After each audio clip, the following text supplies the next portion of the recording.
two of us doing an English language video. Grab your dictionaries and have fun. So what are we talking about today? I'll give you a hint. It's in the title of the video. It's in here. It's there. It's here. It's here.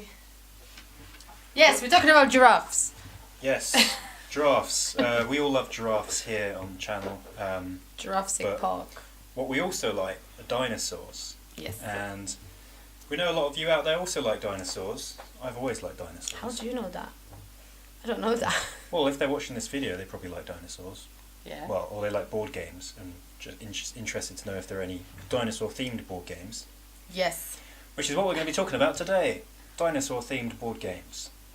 Now, we only own 3, but we've played about 6? 5. About 5, and we've watched some detailed videos on a couple of others that we haven't played before, just to get a feel for what they're like. Just so we can present some options to you guys. All of them are very different in how they play, so lots of different play styles depending on what you like. And we're going to kick it off with the oldest dinosaur game that we have, and it was one of the first games we ever got. Yes. Well, you bought for me my About birthday. dinosaurs, yeah. Yeah. It's first ever. And this is Triassic Terror. Roar. Now, this is a fairly big board game, 2 to 6 players, although I think 4 is probably the best. We only amount. played 6 once, and it was a long game. 6 is long. You're looking at 2 hours for this game, potentially longer. It's not that complicated, and there is almost no luck involved. That's what differentiates this game from There a lot is of games. absolutely no luck involved. The main mechanic of the game is area control, so you are controlling different habitats. There's like a swamp, desert, forest, and mountains or something. Yeah. And within each of those there are 3 different areas, like a higher scoring area, medium and a lower scoring area. And at the end of each round you're going to score based on how many dinosaurs you've got in one of those areas. So pure area control. But how you manipulate the board is every round everyone's going to pick a action. It's an action selection game. And each action does a very different thing. Some of them basically multiply your dinosaurs, so you double your dinosaurs in a group or something, you add new dinosaurs to the board. Some migrate your dinosaurs, so they move out, you can spread them out to get to more territories. However, there are some actions that allow you to move like non-player controlled characters on the board. Well, like a T-Rex. Yeah, there's a like T-Rex. You can move. If you have the T-Rex action, you can then move the T-Rex until someone else takes the action. T-Rex eats loads of dinosaurs wherever he lands, but he's only one thing and he's fairly slow. There's like velociraptors, which have 2 units on the board, which are quite fast, so they can eat multiple things. And there's like a pterodactyl that can just fly across the map and like eat. They scatter as well, don't they? They make your head just run or something. Yeah, you Something can like that. make people scatter. So you're using all these different things to try and manipulate the board, try and make sure that you've got the most dinosaurs in an area, so you'll get the most points for it. But it's a thinking game. It's a mathy game. Because there's no luck, it means you can sit there and try and think, like, what is the best possible action for me to do this turn to maximise the amount of points I can possibly get. And the only thing that will stop that happening is someone taking a certain action which they can use to screw you over. Yeah. You can go make a tea, come back, make another tea, and they'll still be sitting there thinking. Yeah, so I think that's one of the reasons why this has been sitting on the shelf for 2 years, is because one of the main people we play with, he thinks like this. He will think for the best possible move. And I remember we were playing this once, and we must have been like 15 minutes on his turn. It was the last turn of the game, so he was just trying to calculate what would get him the most points. And we, like, one of us was actually just lying on the floor, like just waiting for him to finish his turn, because he was thinking it all out. So did he win in the end? I think he did, yes. So if you have players like that, then maybe this game isn't for you. But if you don't take it too seriously, you're not going to have people who are going to think it all out like that. For a chart. Then I would definitely recommend this game. Yeah. It's quite an old game. I'm not sure where. I mean, do you remember where you got it from? I ordered it online, but I mean. Yeah, It has little plastic remember. dinosaur meeple. I mean, this isn't from the game, but they're like this, like little I don't know what plastic this is toy for. dinosaurs, representing the T-Rexes and the Velociraptors. And everyone's player pieces are nice, colourful little They are little Stegosaurus Stegosaurus. wooden meeples, and they're very cute. But yeah, really like this one, Triassic Terror. We must get it to the table again. We need to play that again. It is a little bit mean in that you can eat people's dinosaurs by moving the T-Rex and Like stuff. in But real life. yeah, but I mean that's one of the core actions of the game, so you shouldn't take it too seriously if someone does it to you, because then another turn you can just do it back to them. So Maybe. maybe, yeah. So there we go, Triassic Terror. Cool. Should we go to a game that we don't own, but it's also not about building a dinosaur park? Yeah, so Triassic Terror isn't anything to do with like building a dinosaur park. It's actually set in dinosaur You times, are a and dinosaur. you are a group of dinosaurs Yeah. trying to basically be the dominant species in the area.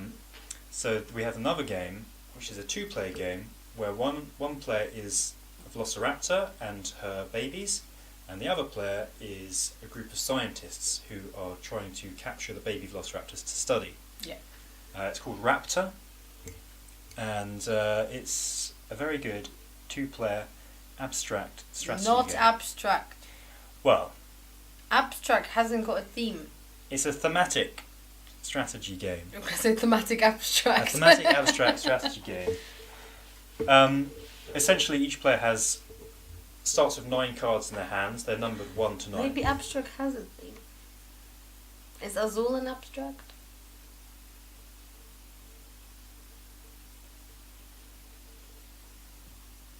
Maybe. What is an abstract? Abstract means that it doesn't represent real life.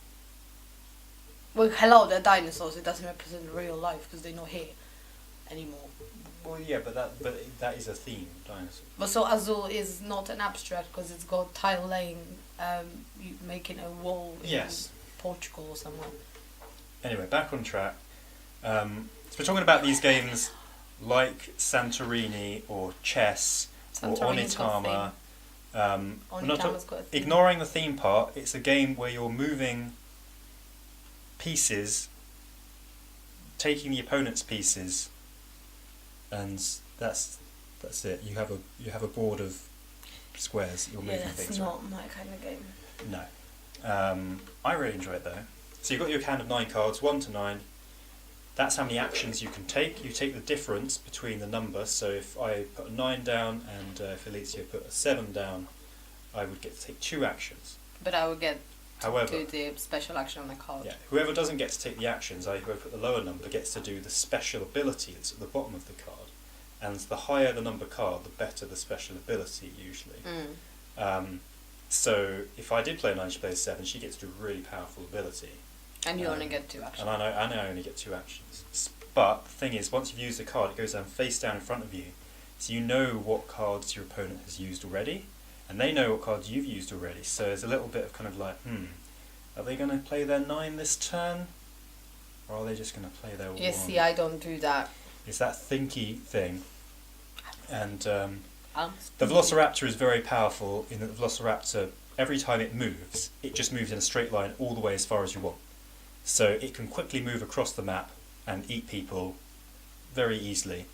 Whereas the scientists, every action It's point like- is 1 movement space. They just move plomp, plomp, plomp across the board. Whereas the raptor's running around everywhere. Unless I play the card where I have a truck and Yeah. I can just drive. Yeah, you can get Yeah. a truck that allows you to drive really quickly. So the Velociraptor player has 2 objectives. They can do either. One is to eat all the scientists, which is it's fairly easy to eat scientists, but there are a lot of them. It's like I think you start with 4 on the board and you have 4 in reserve as well or something. Yeah. Yeah. Or to get 3 of your baby Velociraptors to escape off the edge of the board, which is harder than it sounds because the edge of the board is where the scientists spawn when they die. Yeah. So one tactic I was trying to do was trying to eat the scientists on one side of the board. I was basically trying to move the Velociraptors to where the scientists weren't. But the baby Velociraptors also move very slowly, just 1 space in action. Whereas the scientists are trying to basically take the babies. So Yeah. they need to dart it. With Tranquilize a it, tranquilizer. and then get next to it, and then you pick it up, and you've got it. Yeah. The mum raptor can wake up babies that are sleeping, but other than that, once the scientists picked up that baby raptor, that's it, it's gone. It's gone. Yeah. So yeah, if you like two-player thinky kind of trying to think what your opponent's going to do, that kind of strategy type game, then you'll love this, especially if you like dinosaurs. But it is only 2-player. It's only 2-player, and it has little meeples. I mean, you could paint them as well. And they're not even meeples, they're miniatures, aren't They're they? plastic miniatures. Yeah, plastic miniatures. Yeah. So they've got like a nice little detailed Velociraptor miniature and baby Velociraptor miniatures. So you can paint them if you like that kind of stuff. And the scientists, were they miniatures as well? Yeah. Yeah, little white And miniatures. they were like different poses. Yeah, so if you like painting as well, you can paint this game really, But make it look nice. I don't think they were that detailed, were they? They're not massively detailed, and they're pretty much fine, colourless, white versus like dark green.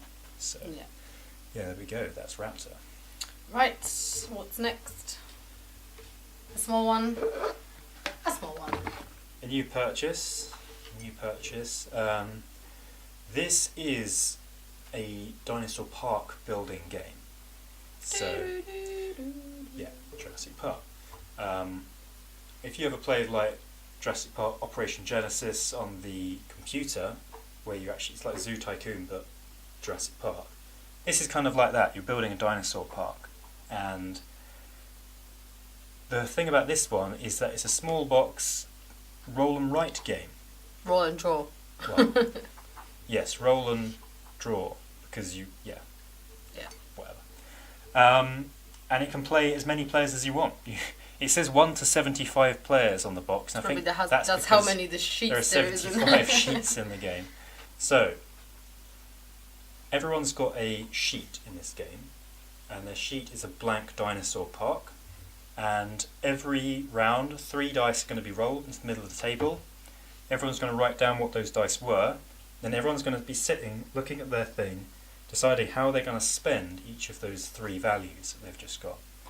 So you can build dinosaur pens, the main thing, and depending on the dice number, kind of gives you different choices of what dinosaurs you can build. So there's to build bigger dinosaurs, you have to combine 2 dice, because like I think T-Rex and something else. The T-Rex and the Brachiosaurus require 7 pips, which you can't get on 1 dice. You've got to combine 2 dice. So you've got to invest a bit more to create those, but they're worth more points. And depending on the size of the dinosaur enclosure you have to build, you have to actually draw a bigger pen. And you put a little generator next to it that generates the power of the pen. And then the best thing is you draw a little dinosaur in the middle of your enclosure. That's the best part of the If you really don't want to draw a dinosaur, you can just then write... you just don't play it. Then you can just write a letter. Each dinosaur begins with a different first letter. So you can write S for Stegosaurus. But why would you? You could just draw a little funny little thing with... Yeah. Anyway, so then another dice can be used for building paths, because your entrances of the park need to connect to all your pens so your visitors can see everything, otherwise you won't get points for them.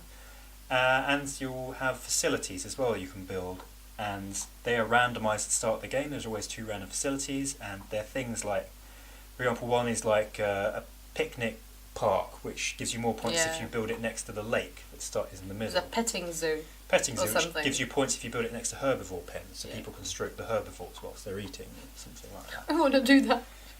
Or the one's like a watchtower, so you build it next to a pen and you get points equal to how big that pen is. So if you put a watchtower like over a big Brachiosaurus pen, then you'll get those points.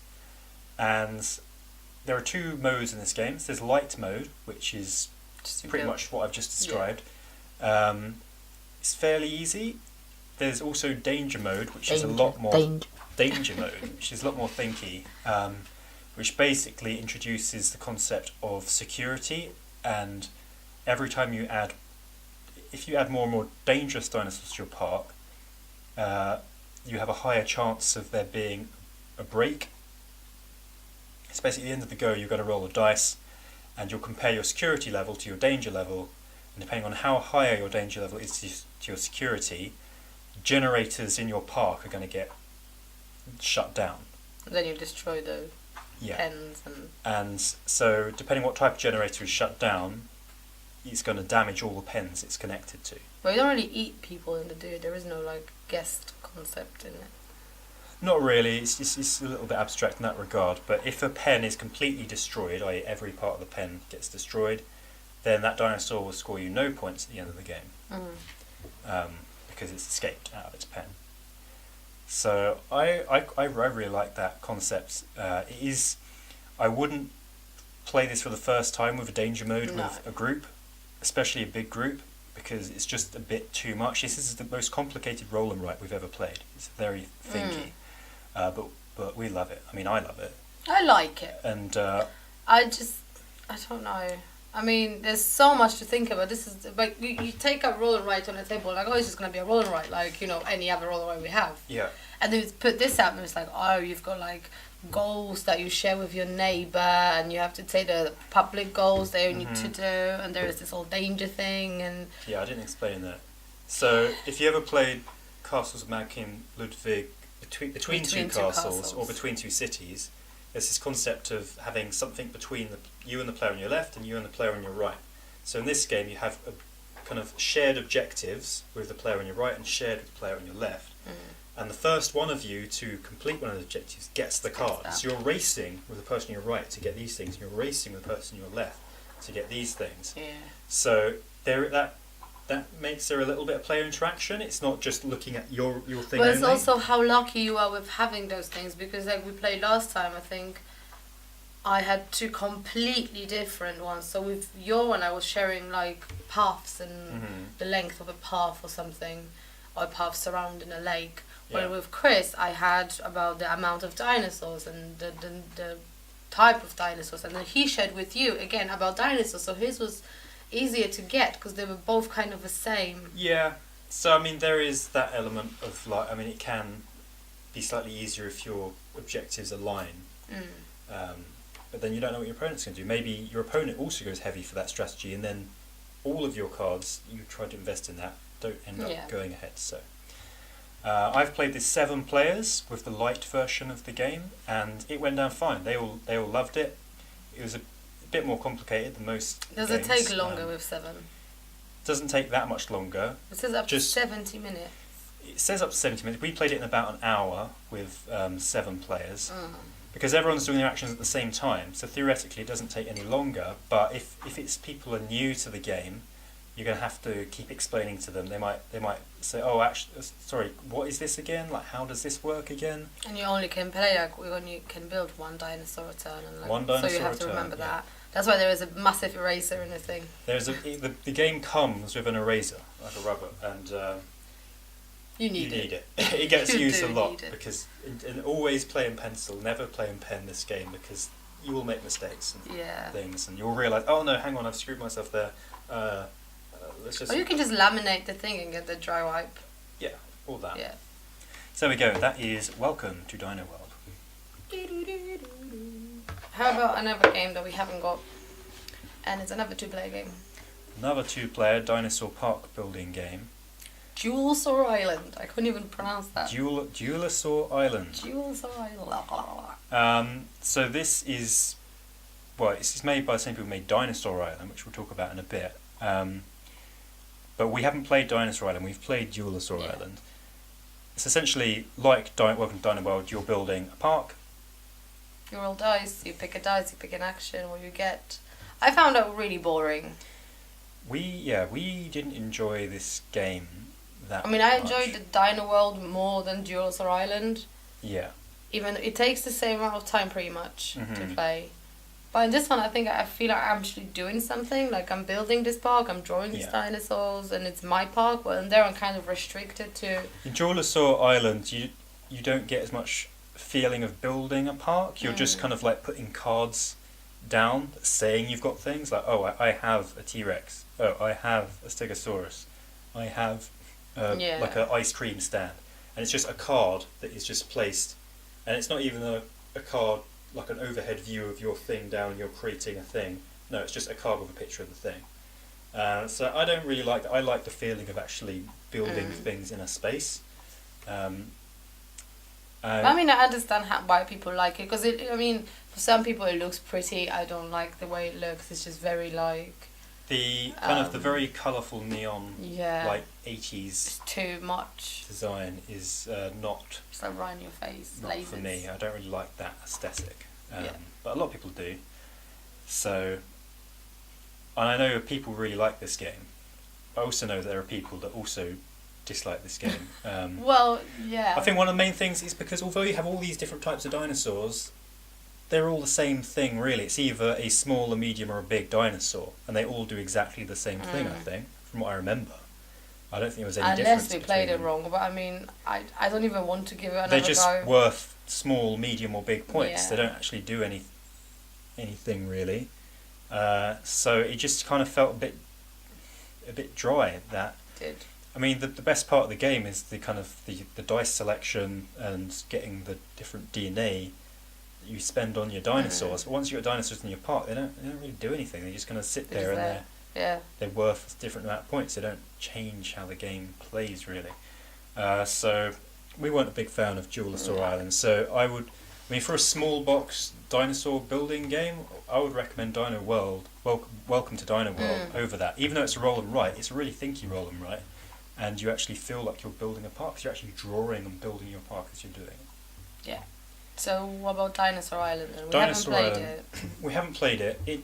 We recently watched a video again this morning just to remind ourselves of what the game is like, and it does look pretty good. This is by far the most complicated Oh yeah. dinosaur game out there. If you like your very complex big Euro games, It's like this 8 is phases for or you. something.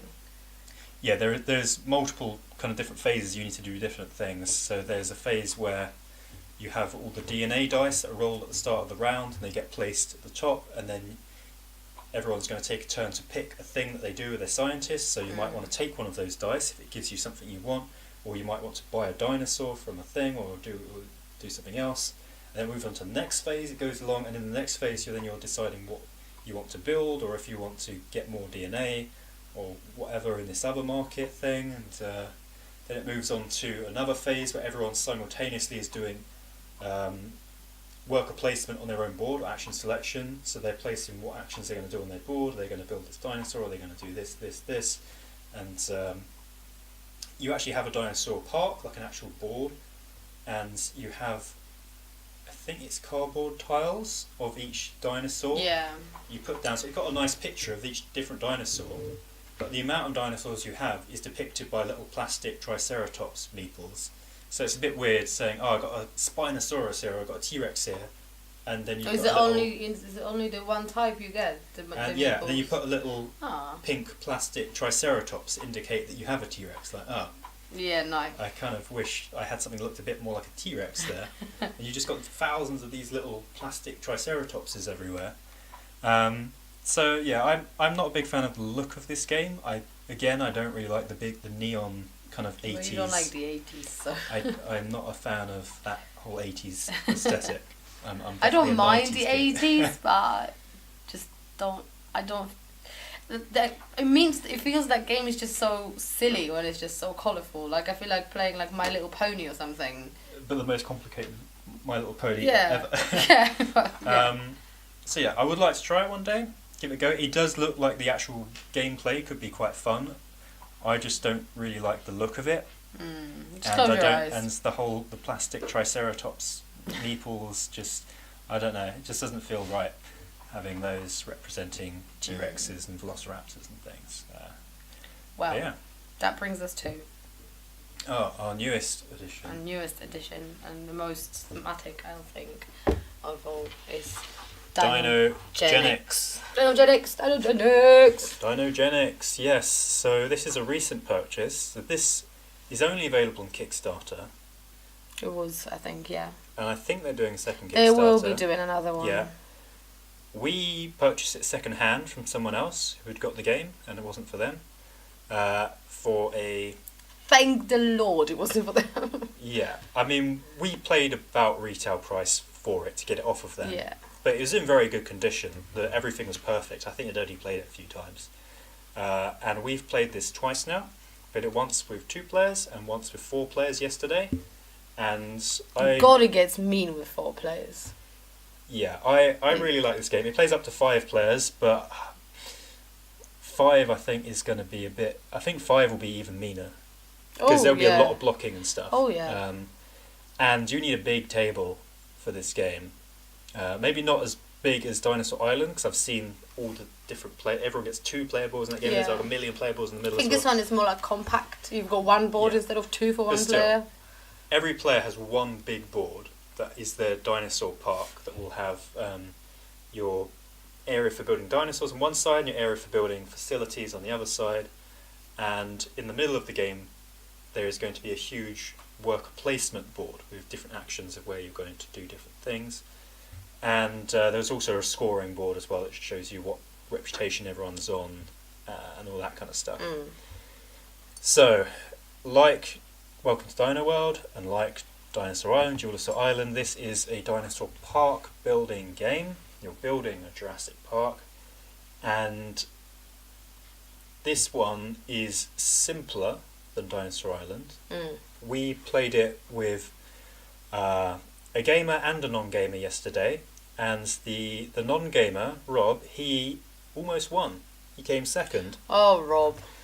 Yeah, so he didn't play many board games, but he really liked the theme. And because he doesn't play many games, especially with us, he's mean. You need to know you can't be mean. You can't be mean to you because you got very angry. No.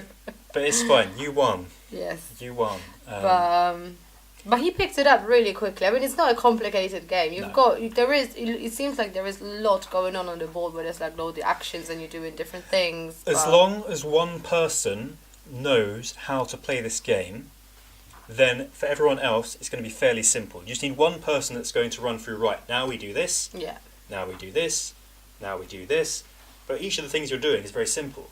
It's like count up your meeples, that's how much money you get. Now count up this, and that's how many points you get. So the first thing you would do would be you look at how much influence everyone's got, and influence you get from having more exciting dinosaurs in your park or things. Whoever are the highest, they're going to be player number 1.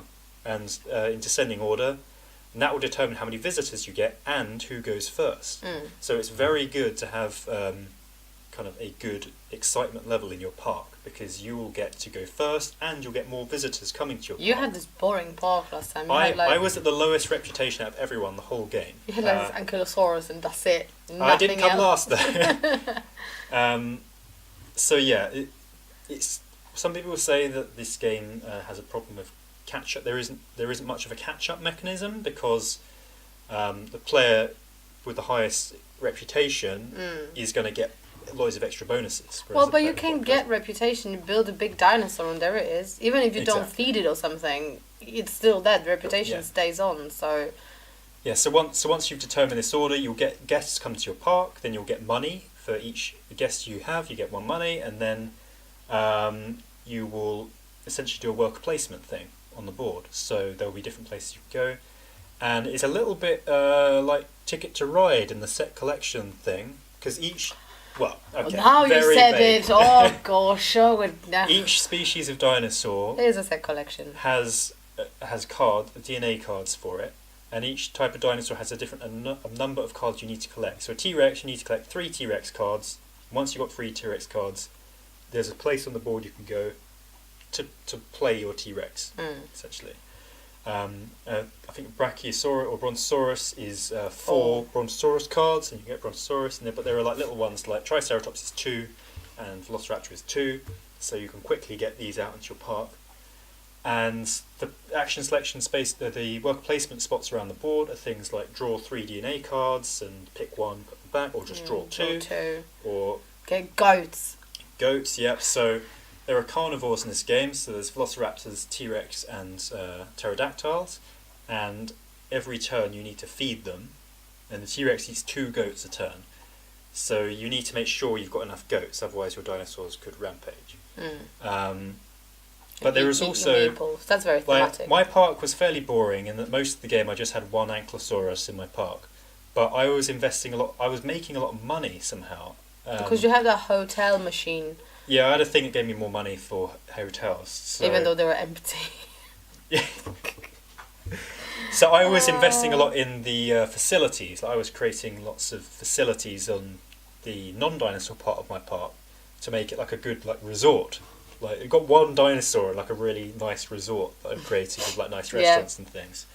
Whereas Rob went full like carnivores. He built first thing he built was a T-Rex, and then he built velociraptors. Yeah. And, so you managed to get a Brachiosaurus on like the first round or something. But I was really lucky. So that probably will help you win the game. I really like this game.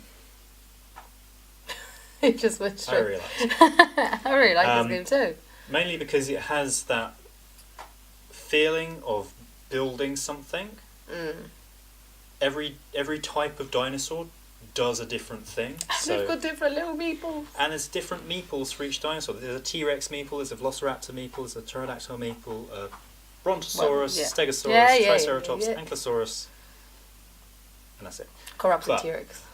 Yeah, there's mutants as well, corrupted T-Rexes and things like that. But the thing is, each of these dinosaurs does a different thing. It's not just this dinosaur is worth this points, and this dinosaur is worth this points.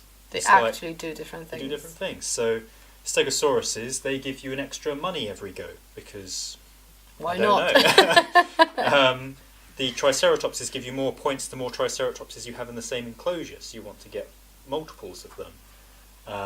The T-Rexes, if they do rampage, they roll 2 dice instead of 1, so they're more dangerous. So if you don't feed them. Points. Brachiosauruses don't have to be in an enclosure, they can just be out in the open. In fact, if they get enclosed, they will rampage.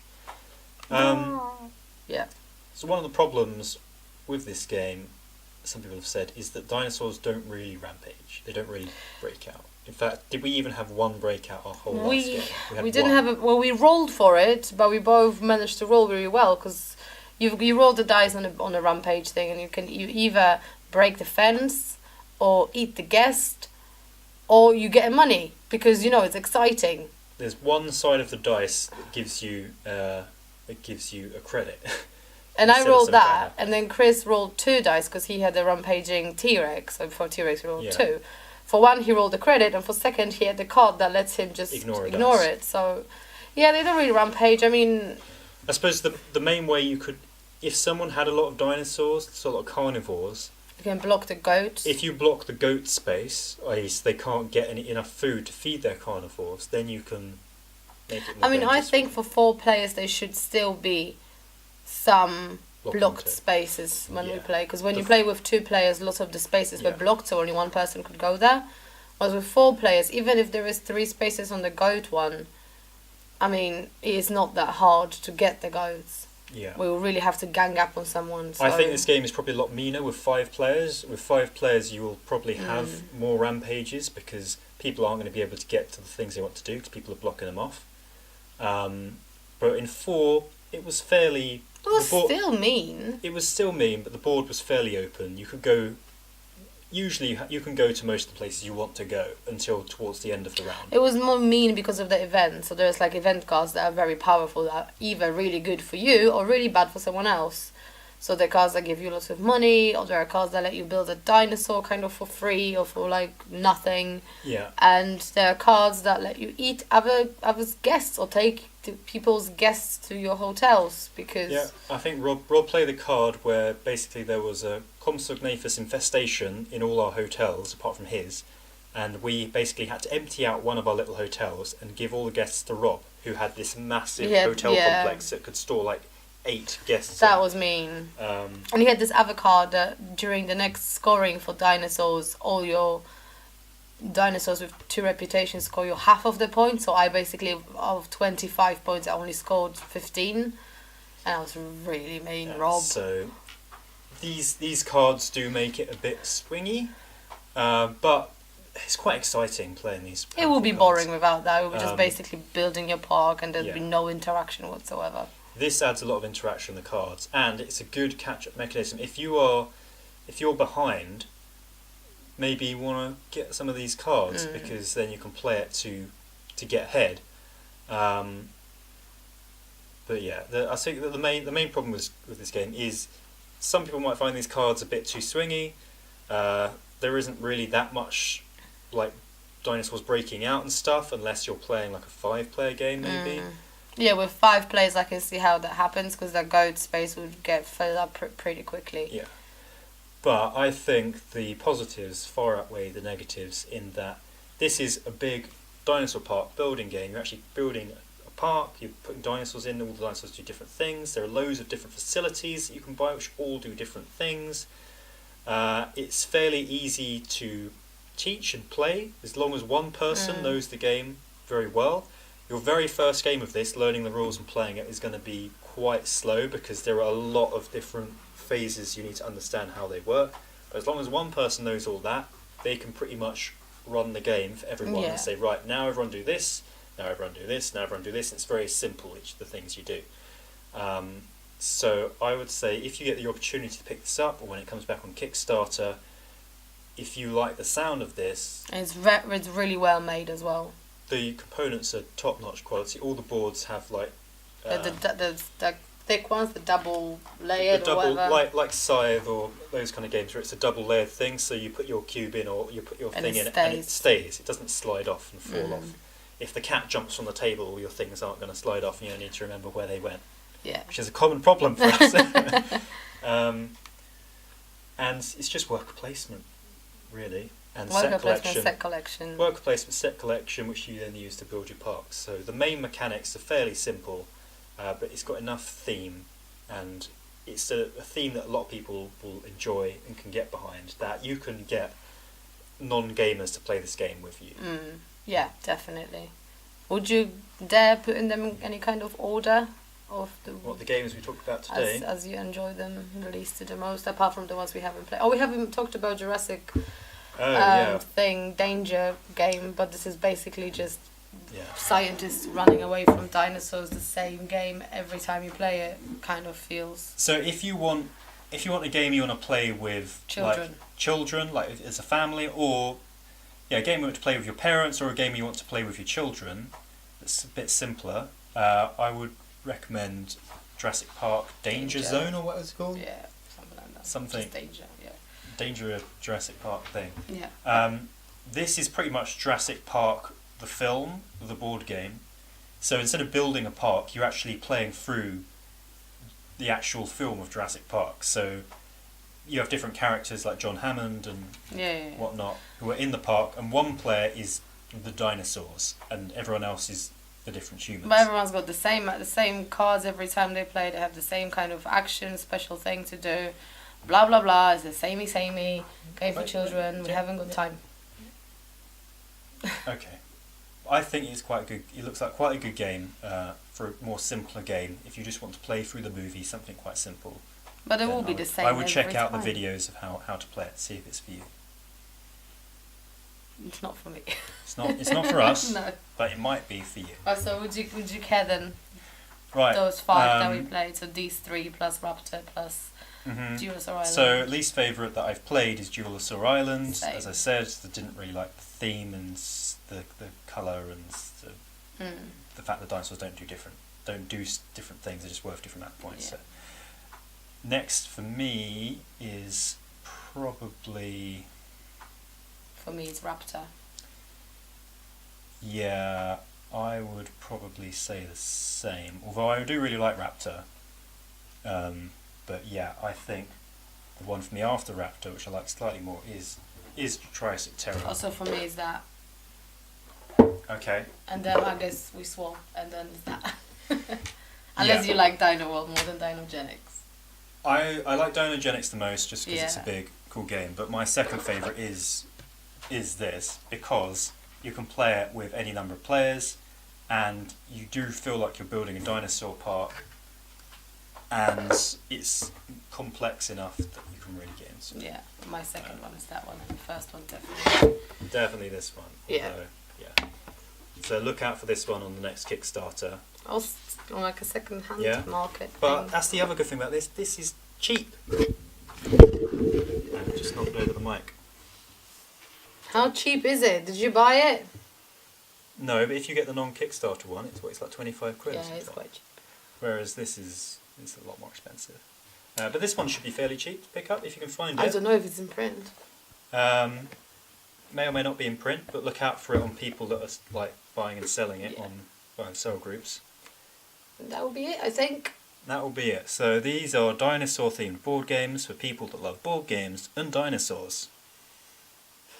Like us. Like us. Ooh, what are your favourite dinosaur games? Are there any games that we haven't mentioned? Let us know. Yes, if you know any other dinosaur games. People might say that, I actually went on BGG and they said that the dominant species, but... Dominant species doesn't feel like a dinosaur. It's not a dinosaur. Like it's an ecology game. There's a new game called Pangea that's coming out on Kickstarter, I think, in Poland. What's that about? I'll tell you later. Okay, bye bye.